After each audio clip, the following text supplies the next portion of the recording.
तो भाई लोग कैसे हो आप लोग। स्वागत है आपका मेरे चैनल में एबी मंगा एक्सप्लेन में। और हाँ, चैनल पे नए हो तो लाइक और सब्सक्राइब कर देना मेरे भाई लोग। तो शुरू करते हैं अपना एपिसोड के स्टार्टिंग में हमें आग लगे हुए सीन को दिखाते हैं। वहाँ का पूरा बेस जल चुका हुआ होता है। उतने में ही हमारे ईजिन को और नंबर्स को दिखाते हैं। ईजिन अपना उनके तरफ चलते हुए आगे बढ़ रहा होता है और उनके तरफ देख रहा होता है और कहने लगता है कि थैंक यू तुम्हारा। ये सुनने के बाद नंबर 18 स्माइल करता है और कहने लगता है कि मुझे थैंक यू कहने की कोई जरूरत नहीं है। रेडियो पर बात करते हुए मिशन पर काम करने से पुरानी यादें फिर से ताजा हो गई। उतने में नंबर 16 भी कहने लगता है कि यार सीरियसली तुम्हें थैंक यू कहने की कोई भी जरूरत नहीं है हमें। अभी हमारे टैटू वाले भैया को भी दिखाते हैं जो ईजिन की तरफ देखने लगता है और कहने लगता है रेडियो पर बात करते हुए मिशन पर काम करने से पुरानी यादें ताजा हो गई। अभी हमारे 02 को भी दिखाते हैं जो कुछ नहीं कहता और ईजिन की तरफ देखने लगता है। अभी ईजिन भी 02 के पास देखने लगता है कि ये अभी बोलेगा अबे जल्दी बोल पनवेल जाना है। पर अपना 02 पीछे मुड़ता है और अपने बंदों से कहता है मतलब नंबर से कहता है कि चलो यहाँ से चलते हैं। ये सुनने के बाद सभी नंबर वहाँ से जाने लगते हैं पर नंबर 18 अपने ईजिन को स्माइल करते हुए बाय करने लगता है। ईजिन अपना उनको जाते हुए देख रहा होता है और कुछ भी नहीं कहता। तभी वहाँ से लेफ्टिनेंट आता है और ईजिन के बाजू में खड़ा रहते हुए कहने लगता है क्या ये लोग तुम्हारे पुराने टीममेट है। ये सुनने के बाद ईजिन कहने लगता है कि हाँ। तभी लेफ्टिनेंट उनको जाता हुआ देखने लगता है और कहता है ईजिन से उन्हें कैसे पता चला कि उन्हें हेल्प करने के लिए आना है। ये सुनकर ईजिन कहता है मैंने उड़ान के दौरान सैटेलाइट फोन से SW से संपर्क किया और उनसे मदद मांगी। तभी लेफ्टिनेंट कहता है कि ओ ऐसा है क्या, पर ये लोग औसम है। उन्होंने बहुत कम समय में उन्होंने दुश्मन के इलाके में आके घुसपैठ की। इसका ये मतलब है कि वो लोग हमसे भी तेजी से आगे बढ़े। तुम्हारे पुराने साथियों को सचमुच तुम्हारी परवाह होगी। ये सुनने के बाद ईजिन को दिखाते हैं जो सामने की तरफ देख रहा होता है पर कुछ नहीं कहता और वो लोग जा चुके होते हैं नंबर। फिर सीन शिफ्ट होता है और कुछ समय गुजर चुका हुआ होता है और फिर हमें एक रूम को दिखाते हैं जो VIP रूम रहता है। उतने में हमें ग्रैंडपा चेयरमैन को दिखाते हैं और डायरेक्टर सीन को भी दिखाते हैं और दोनों भी सामने की तरफ देख रहे होते हैं। तभी सामने दिखाते हैं कि यूना वहाँ पे खड़ी होती है और उसके पीछे सुखजुक होता है। यूना ग्रैंडपा को देखने के बाद भावुक होती है और दौड़ते हुए ग्रैंडपा के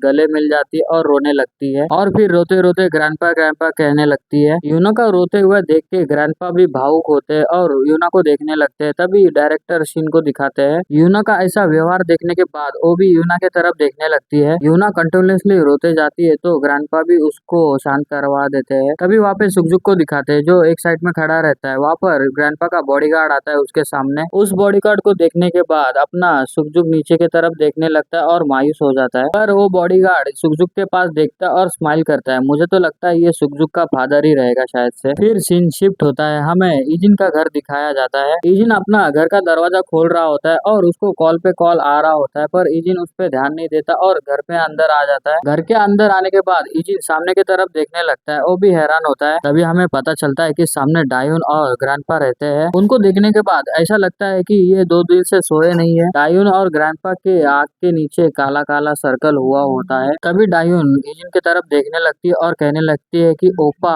क्या तुम ठीक हो। ईजिन पे उनकी हालत देखने के बाद परेशान होता है और कहता है कि हाँ यार मैं ठीक हूँ। उतने में ही ग्रैंडपा ईजिन के पास आते हैं और उसके गले लगते हैं। ईजिन ये देख के कहने लगता है कि ग्रैंडपा यार मैं ठीक हूँ सच में। तभी ग्रैंडपा थोड़े भावुक होते हैं और कहने लगते हैं कि मुझे खुशी है कि तुम सेफ हो सचमुच। ये सुनने के बाद ईजिन भी उनके गले लगता है और स्माइल करता है और कहने लगता है ग्रैंडपा आपको चिंता में डालने के लिए मुझे माफ कर देना। ये सब कुछ होने के बाद थोड़ी देर के बाद का सीन दिखाते हैं जहाँ पर ईजिन का रूम दिखाया जाता है और ईजिन को दिखाते हैं जो कॉल पे बात कर रहा होता है। कॉल वाला बंदा कहने लगता है सुना है कि नीरोलिबर जनरल ताबिक अंत तक प्रतिरोध करता रहा और तो हत्यारा भी था और तो राजापुरा ने आधिकारिक तौर पर हमारे कंट्री से और विक्टिम लोगों से माफी मांगी है। ये सुनने के बाद अपने ईजिन कुछ भी नहीं कहता। तभी हमें लेफ्टिनेंट को दिखाते हैं जो दूसरे साइड पे फोन पे रहता है। वो ईजिन से कहने लगता है तुम्हारा थैंक यू। अगर तुम अंदर के दुश्मनों से नहीं निपटते न केवल हॉस्टेज बल्कि सैनिकों को भी भारी नुकसान उठाना पड़ सकता था। वो लोग सिर्फ किडनैपर नहीं थे, वो लोग रेगुलरी आर्मी के सोल्जर थे। ये सुनने के बाद ईजिन अपना लेफ्टिनेंट से कहने लगता है मैंने ये अकेले नहीं किया है। ये सुनकर लेफ्टिनेंट कहने लगता है कि अरे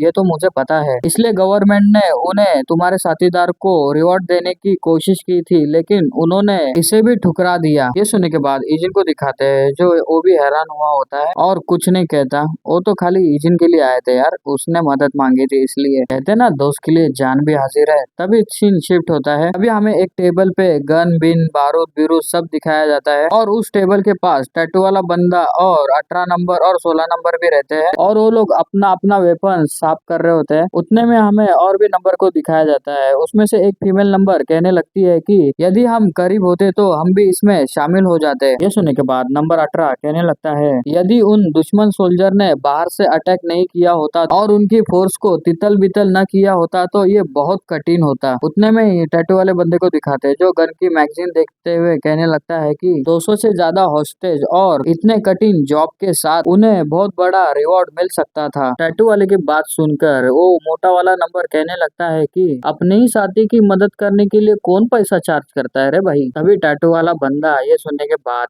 जो गुस्सा करता है और कहने लगता है, तू कमीने मुझसे साथियों के बारे में बात भी मत करना। टैटू वाले बंदे को गुस्सा होते हुए देख के नंबर 18 और नंबर 16 भी स्माइल करने लगते हैं। वहीं पे साइड में हमें 02 को भी दिखाते हैं, जो कुछ देख रहा होता है और कुछ देखते हुए सोचने लगता है। और फिर सीन शिफ्ट होता है, हमें रात का सीन दिखाते हैं और जंगल के साइड में एक वेयर हाउस को दिखाते हैं और फिर वेयर हाउस के अंदर अपने को 02 को दिखाया जाता है, जो आगे की ओर बढ़ रहा होता है और फिर वो सामने की तरफ देखता है तो सामने की तरफ एक साइड में तो कुछ भी नहीं होता पहले तो। फिर हमें एक लड़की की परछाई दिखाई जाती है, जो आगे की ओर बढ़ रही होती है और ये कोई नहीं अपनी नंबर 3 होती है, जो क्वीन बोलते हैं अपन उसे। तभी क्वीन 02 को देखते हुए कहती है कि थैंक यू तुम्हारा यहाँ पे आने के लिए। इतने में ही 02 क्वीन से कहने लगता है कि तुम मुझसे मिलना क्यों चाहती थी। ये सुनने के बाद क्वीन मुस्कुराती है और 02 के पास देखती है और कहने लगती है, क्योंकि तुम मुझे याद कर रहे थे इसलिए। ये सुनकर अपने 02 को इतना सा भी फर्क नहीं पड़ा और 02 उसे ही घूरे जा रहा होता है। 02 को इतना घूरता हुआ देख के क्वीन कहने लगती है कि ठीक है मैं बताती हूँ, मैं आपको और आपके साथीदारों को हमारे साथ ज्वाइन होने का एक ऑफर देने आई हूँ। ये सुनकर 02 कहने लगता है, तुम फिर से वही बकवास बातें कर रही हो। ये सुनकर क्वीन कहने लगती है 02 से, तुम ही हो जो हाल ही में मशीनरी यूनियन के साथ कुछ तो गड़बड़ की है ना। ये सुनकर अपना 02 उसके तरफ घूर के देखता है और कुछ नहीं कहता। तभी क्वीन आगे कहती है, तुम ये क्या सोच रहे हो, बिगेस्ट मशीनरी ऑर्गेनाइजेशन के खिलाफ जा रहे हो। वो लोग अभी तक नहीं जानते कि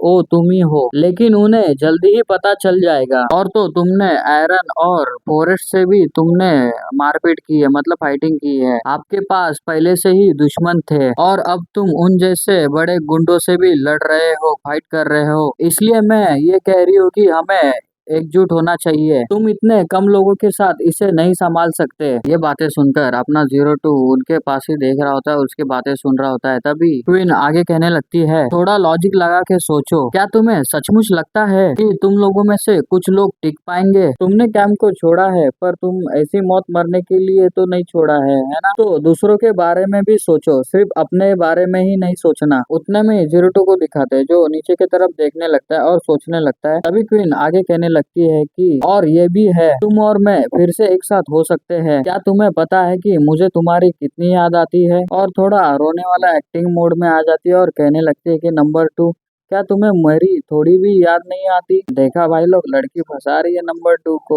उसके बातों से ही। उसकी ऐसी चुपड़ी चुपड़ी बातें सुनने के बाद 02 को दिखाते हैं, जो अपनी गन निकाल लेता है और क्वीन के ऊपर पॉइंट आउट करता है, लड़की देखी तो फिसल जाऊंगा क्या, अल्फा मेल हूँ अल्फा मेल। 02 को देखने के बाद क्वीन शॉक होती है और कहने लगती है कि ऐसा क्यों है। तभी ये सुनने के बाद 02 उसके ऊपर पॉइंट आउट करता है और कहने लगता है कि क्या तुम भूल गई, तुम एक गद्दार हो और तुम्हें मरना होगा। ये कहने के बाद वो गोलियां चलाने लगता है क्वीन के ऊपर और क्वीन उस गोलियों को बचते हुए भागने लगती है आगे की तरफ। गोलियों की आवाज सुनने के बाद बाहर से 2 सोल्जर आते हैं अंदर के साइड में और अपने 02 के ऊपर गोलियां चलाने लगते हैं। गोलियों से बचने के लिए अपना 02 कवर में छिप जाता है। तभी क्वीन भी अपनी गन निकाल लेती है और गुस्सा होकर कहने लगती है, 02 क्या तुम अभी भी उस दयानिक रूल से चिपके हुए हो, तो फिर तुम मुझसे मिलने क्यों आए। ये सुन के अपना 02 कुछ नहीं कहता और कवर में से निकल के गोलियां चलाने लगता है बंदे लोग के ऊपर। उनमें से गोलियां एक बंदे को लग जाती है। उतने में साइड वाला बंदा भी हैरान हो जाता है और फिर 02 को दिखाते हैं, जो कहने लगता है कि